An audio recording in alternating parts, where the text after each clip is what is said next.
My name is Glory Elijah. Sure, you already know that by now.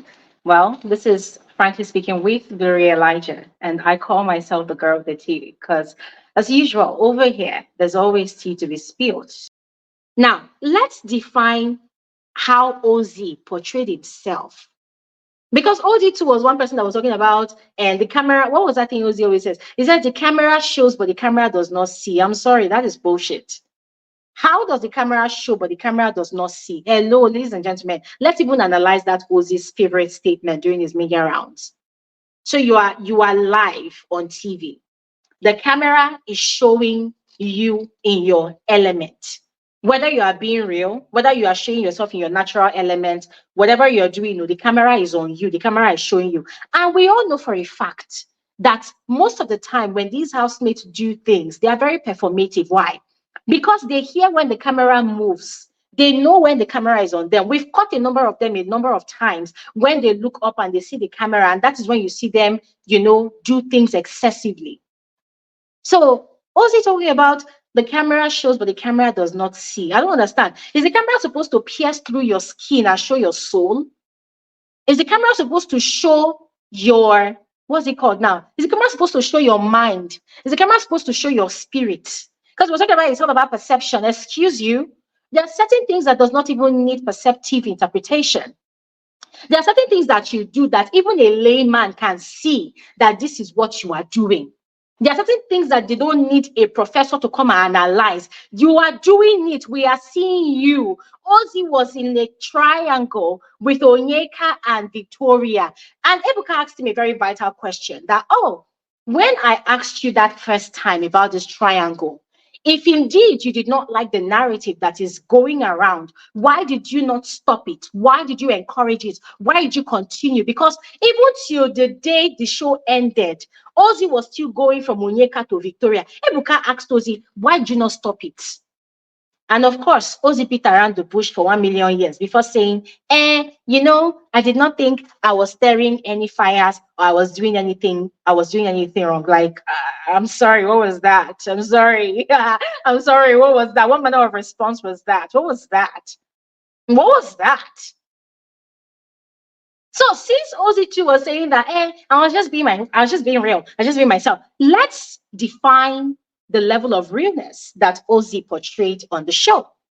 Now, just like Onyeka, Ozee was quite smart. Ozee was very, very proactive, very intelligent. And in my personal opinion, Ozee and his brother, they were one of the best gamers of the season.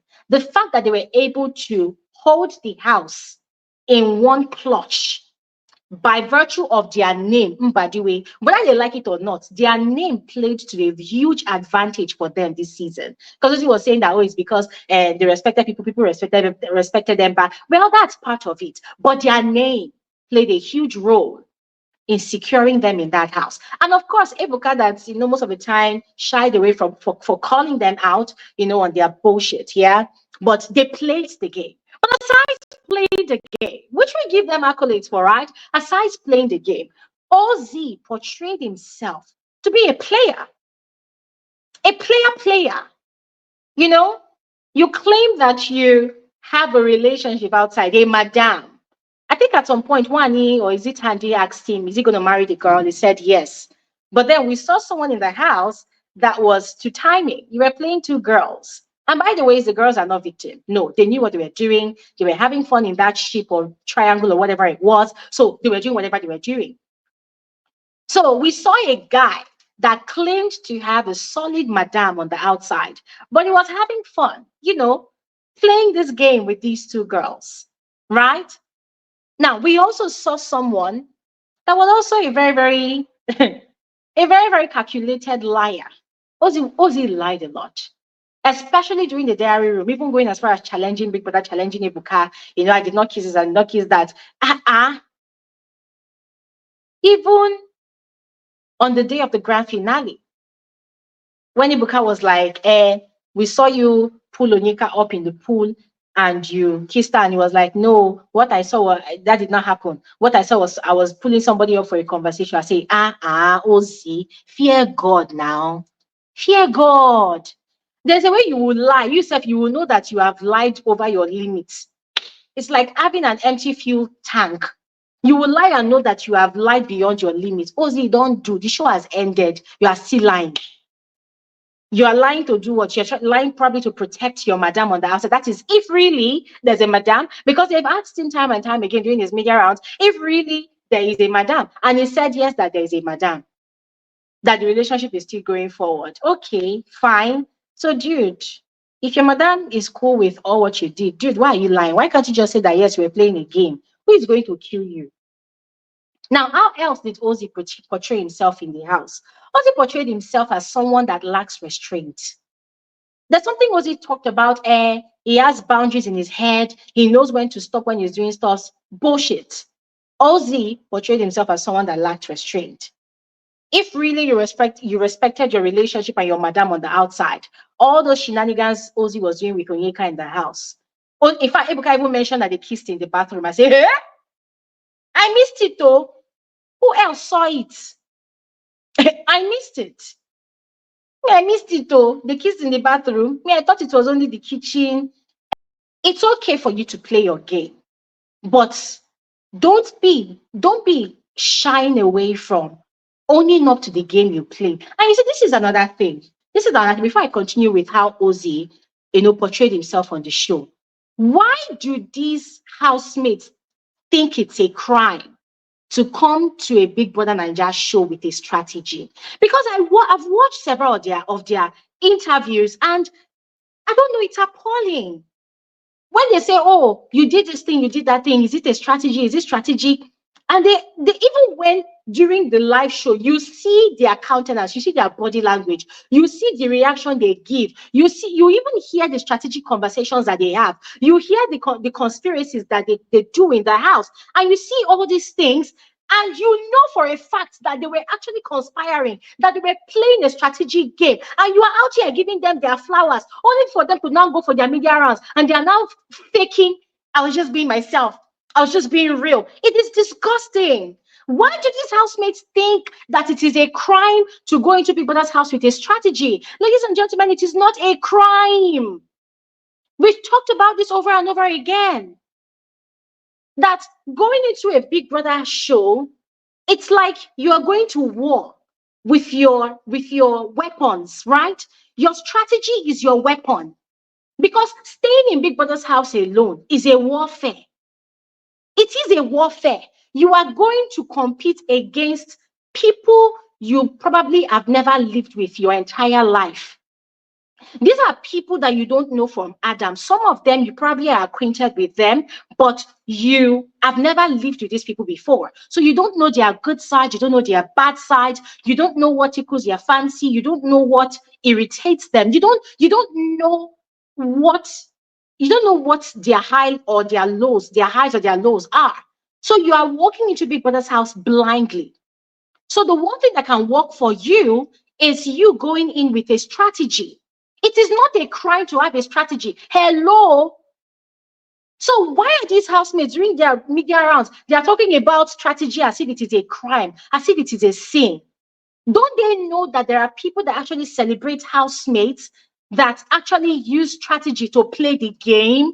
Because it is a competition at the end of the day, and games will be played. To play a game, you need to have a strategy. It is not a crime. And then Wanni was talking about, my sister and I, we did not have a strategy because we are big energy. We already know ourselves. I say, Wanni, please keep quiet. Keep quiet. In fact, I'm coming to Wanni's own. But let's finish with Ozee's one. Now, another way Ozee portrayed himself on the show. Ozee portrayed himself as someone that does not have boundaries. And that's on period. Yes. That was exactly how Ozee portrayed himself on the show. He portrayed himself as someone that does not have boundaries. Hello, brother in the Lord. You claim to have a madam on the outside, but then you came into the house in the guise of, I'm just being real, I'm being the big brother of the house. You are cuddling with somebody. You people are sleeping on the same bed. You follow the person inside toilet, remove your mic. How many of you saw what happened the night of the last Saturday night party? Ozee was peeking through the toilet door, watching Onyeka in the toilet. Whatever Onyeka was doing in the toilet, I don't know what she was doing. But Ozee was peeking through the toilet hole. He was watching both of them watching Onyeka in the toilet. And then he went, removed his microphone, dropped it on his box in the dressing room.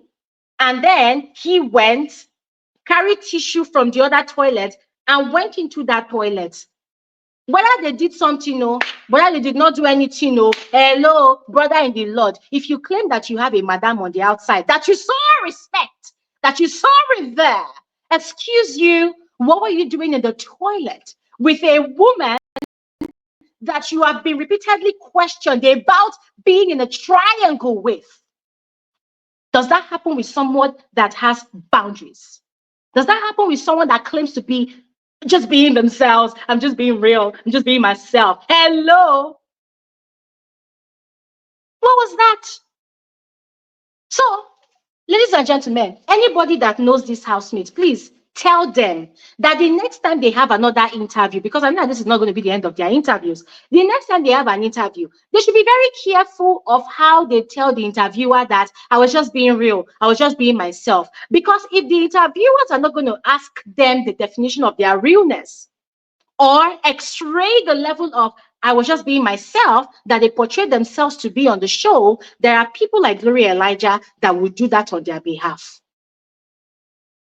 I was just being real. So the question now to Ozee is the real you. Is the real you a liar? Ozee, is the real you someone that lacks integrity? Someone that lacks restraint, someone that lacks boundaries, a gaslighter. Because Ozee, for the past how many weeks of the season, was gaslighting the entire viewing audience that he did not kiss Onyeka. So, even during his interview, Buka asked him again. And bro was just, bro was still denying. Eh? Like, I ask again, what the hell does Ozee mean by the camera shows, but the camera does not see? I posed this question to Ozee. Ozee, please, oh, what do you mean? Is the camera supposed to open your chest and show us your soul? Or is the camera supposed to open your brain and show us your mind? Is the camera supposed to open your skin and show us your blood, the veins, the blood running through your veins, so that we will know that you are being real? I don't understand. Like, I don't understand. I'm lost. Enlighten me. Illuminate me. Because I'm quite confused. What was that? Oh my God, the media rounds were so disgusting. And listen, I give it to the interviewers because I know it's not easy to sit down and watch this show 24/7. So for those interviewers that were bold enough to throw those questions at these housemates, I give them their flowers. But there were certain questions they were asking, and I was hoping that they would return a follow-up question to them. But they didn't. So we're not going to kill them over it. Moving on to Ozee again. In the house, Ozee would constantly tell Onyeka, don't worry, when we go outside the house, I will tell you something. I'll tell you something. Ebuka asked him that question.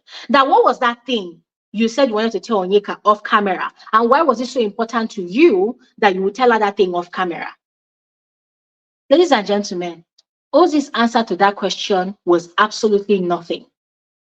Ozee said a lot of things, but he said nothing. You know when somebody is very verbose, you have a lot of words coming out of your mouth, but none of them make sense, and none of them addresses the situation at hand. Ozee did not answer that question. He was beating around the bush, going around and around and around and around in circles. At the end of the day, he did not answer the question. And this makes me ask once again, does Ozee really have a madam outside? If really Ozee has a madam outside, is this madam seeing what is happening? Is this madam ready to put up with whatever is going on between Ozee and Onyeka? Because as far as I'm concerned, these people, that thing they were doing inside the house, it's not going to end. Take it to the bank. It's not going to end. But anyways, Sooj. See, Sooj'S own was so annoying. I told you all that after watching Sooj'S interview with Ebuka and Ozee, I literally went to go and unfollow him on Instagram because I was so disgusted. And I was hurt because I saw this guy as someone that had a spine. I don't know if you guys have watched that interview where Ebuka asked Ozee that, okay, you claim that you were you were not doing, you were not, carrying on the triangle. But did you now, or do you now see how your actions, what you were doing in the house, contributed to driving that narrative about you encouraging or spearheading a triangle between yourself and Onyeka? Ozee was deflecting. He did not answer the question. In fact, most of Ebuka's question, Ozee was doing peekaboo, peekaboo, peekaboo with Ebuka. And I'm glad that Ebuka was on his neck. Then, no, Ebuka now decided to throw the question to Sooj. And Sooj's response to that question was disgusting. Very disgusting. Oh, by the ways, let me inform you all about something. Before they officially started that interview, Ozee made an announcement to Ebuka. He said, Ebuka, I have an announcement to make. I want to tell you something. Ebuka said, okay, what is it? He said, Sooj and I, we just discovered that our fathers have been friends for, is it 35 years? They said, that'd be 25 years. I don't know. But the friendship between their fathers has been over 20 years. And he was like, oh my God, no wonder both of us connected so easily. No wonder both of us are saying, what do they call it? Connection has finally been sealed, right?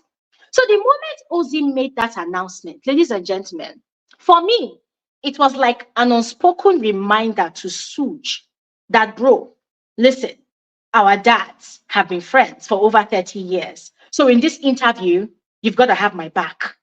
You cannot say anything that's going to implicate me. That was what that reminder sounded like to me.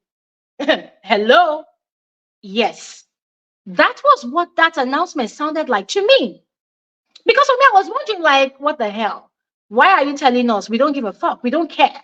What's our business? If your fathers have been friends for over 30 years, so, like, why are you saying it when the interview is about to begin?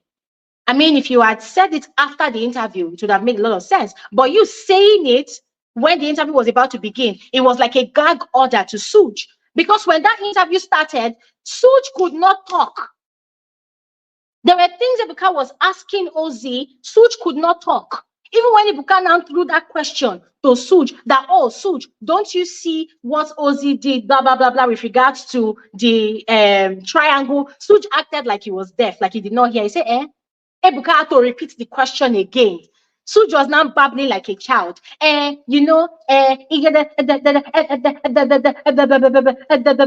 said, what? Did the cat cut your tongue? Did the cat cut your tongue? Open your mouth and speak, Sooj. Open your mouth and speak, Sooj. But Sooj could not really talk. In Big Brother's house, you need to have people. You need to have somebody. You need to. Rubbish. You could not even talk. The fuck? You could not even talk. What was that? At that point in time, see, I did not even waste time. Bam, I went to Instagram and I unfollowed Sooj. I'm like, what the fuck? What the hell?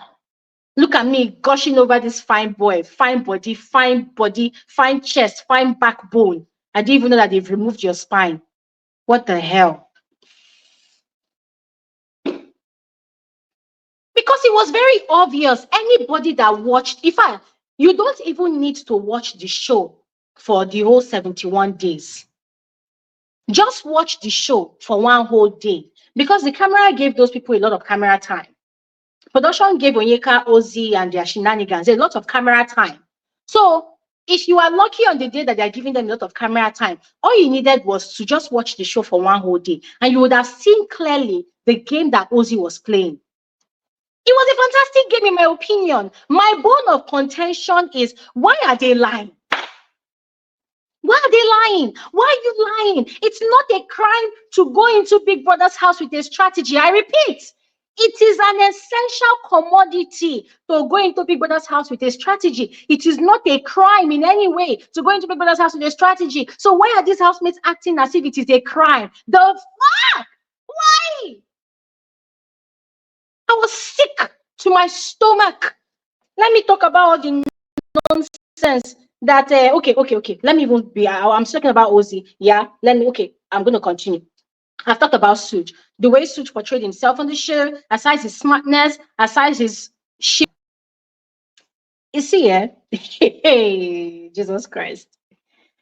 I was tired watching Wanni's own because is it that question Ebuka asked Wanni during the show that, oh, Wanni, Sean had said it was Nelly he was going to go for, but because he doesn't chase, he did not go for for Nelly because you already chased him.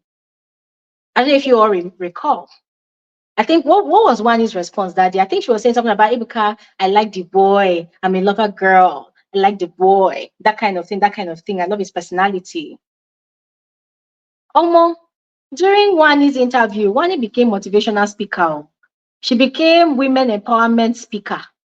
She was not giving encouragement speeches to herself. She was not saying that she didn't chase Sean. She said the feelings was mutual. I say, the feeling was mutual. She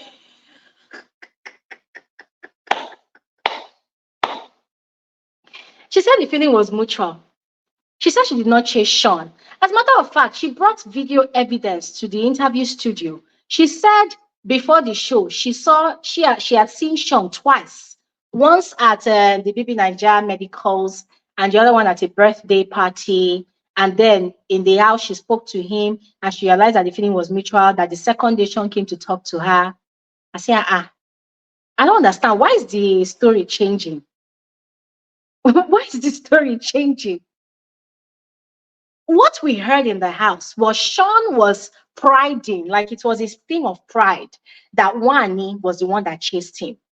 Anyone that watched the show saw how Wanni was desperately throwing herself on Sean. Wanni, like, guys, let's call it spade a spade. The show is over, Abby. It's over. Don't worry, after this one, everybody will rest. But let's call it spade a spade. Wanni was throwing herself at Sean. And then she became his personal chef. She became his personal maid. She was cooking for this guy. I can't confirm if she was doing his laundry, but she was cooking for this guy, breakfast, lunch, and dinner. Wanni became a glutton because of Sean. How? When they will complain about people that will steal food in the house, that will hoard food, people that will be packing 2 meat or 3 meats for their boyfriends, it was Wanni. And she was dragging her sister Handy into all of that bullshit. We saw how Sean was rude, disrespectful, dismissive to Wanni. We saw how Sean sometimes would look at this girl like she disgusted him. We saw how clingy Wanni was to Sean. We saw how territorial Wanni was to Sean. We saw all of these things. We saw how many times Wanni cried because she felt this guy was not reciprocating the energy. And we saw how Sean was completely indifferent to reciprocating the energy because he wasn't feeling her like that. And we also heard a lot of Sean's conversation, the ones where he would make reference to his mentor and friend, what's his name, Shegs, about how Shegs played his own game during the level up season with Bella. For Sean, that was a mentor's game card. And so we saw how Sean was trying to replicate that game, that strategy that Shegs used during the level up season with Bella. They saw how successful it was for them. Aside the fact that, Shegs and Bella are together till today to the glory of the Lord. Amen.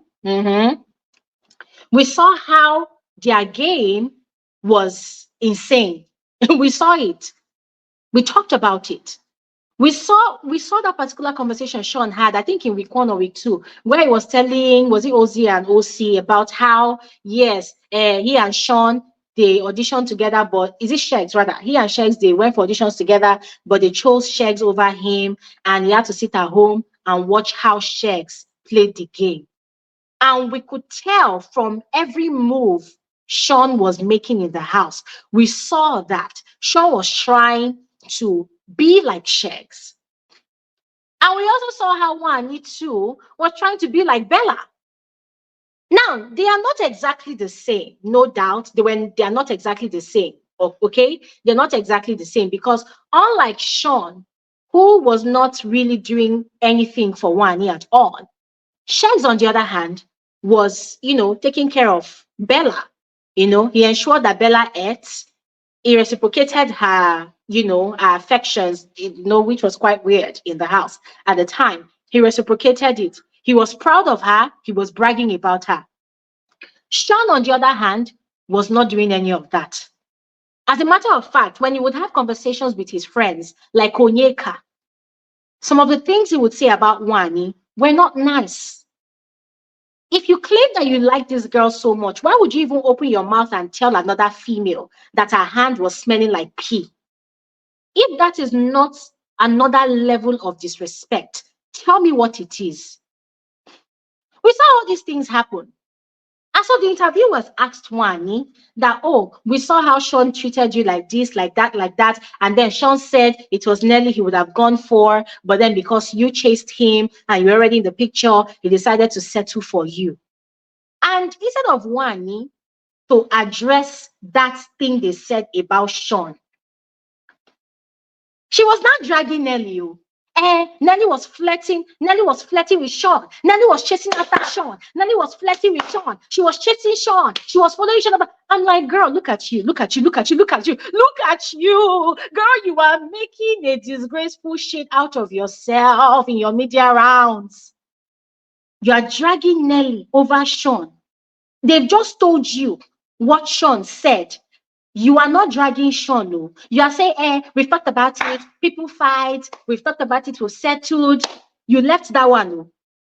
You are not dragging Nelly, saying that Nelly was chasing after Sean. Nelly was flirting with Sean. Sister, look at yourself in the mirror first of all before you drag Nelly. Were you not the one that was chasing after Sean in the house?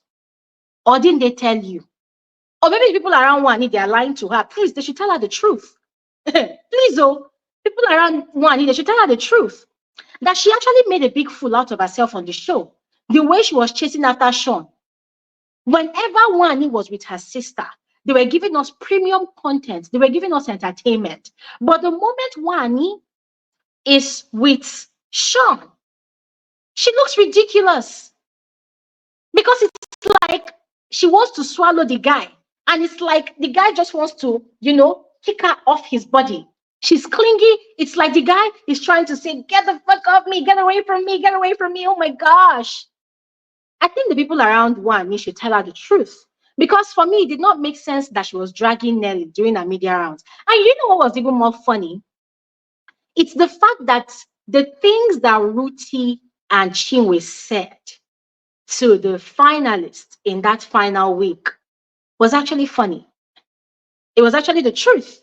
Because that night when they were having that massive altercation, what did they tell Nelly and Wanni? They said, Nelly, you, Wanni and Sean, they've insulted you, they've body shamed you, and you are acting like you are best friends. Don't worry. When people come out, you'll come and see. So I've been following their interview. Nelly has been saying her own trashy talk about Wanni. Wanni too has been dragging Nelly. I said, look at them. They are just shamefully disgracing yourselves in your media rounds. Indian people are singing Kumbaya. Indian people are forming best friends, and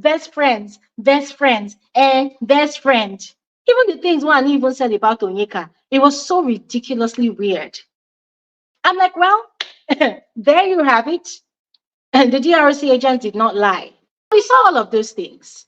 So watching Wanni's media rounds and then her saying, I was just being myself. I did not go into the house with a strategy. I'm sorry. At some point, the way she was going back to go and apologize to Sean, going back to go and beg Sean every time they had issues, it looked like a strategy. It looked like she so badly wanted to play the victim card.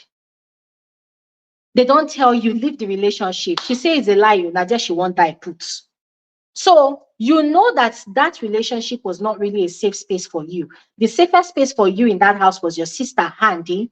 But you said it is with that guy, you want to kill yourself, even though the guy was not treating you right. Even though you go to their room and go and cry.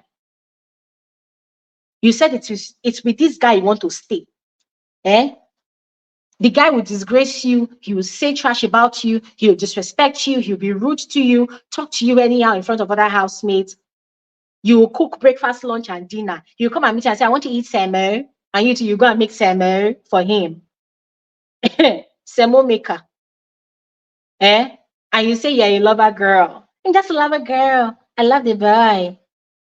And the boy you are loving is over there telling Onyeka, Onyeka, you are not taking care of me. Onyeka, he and Onyeka, they were making plans in the house of how they will meet outside the house. Onyeka is making plans of how she's going to take Sean to go and eat. I say, Sean, I don't understand. Don't you eat in your own house? Like, are you hungry? Are you starving? Don't they give you food in your own house?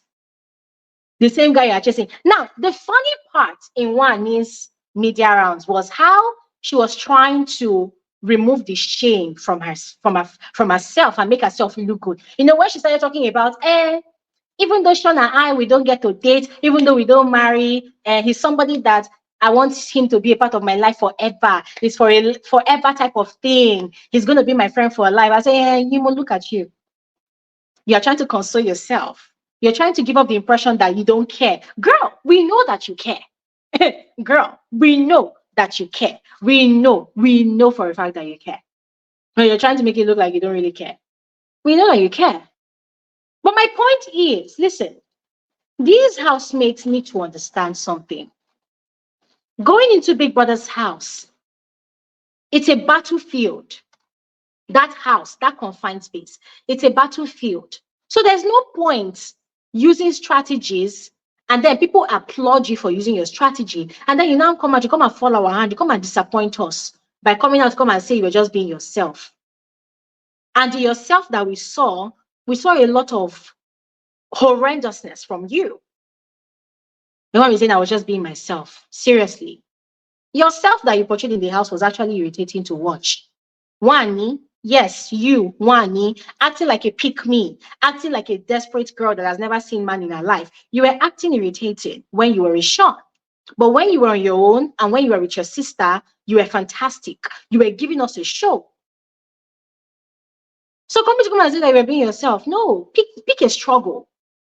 Where you use a strategy, tell people you use a strategy, and people will even respect you more for it. But when you come to your media rounds and you're lying, it makes you look small. This one goes out to that one that is shouting biggest O. No, you look like the smallest O in the room when you are lying that you're just being yourself. Especially if yourself was not even really looking good at all.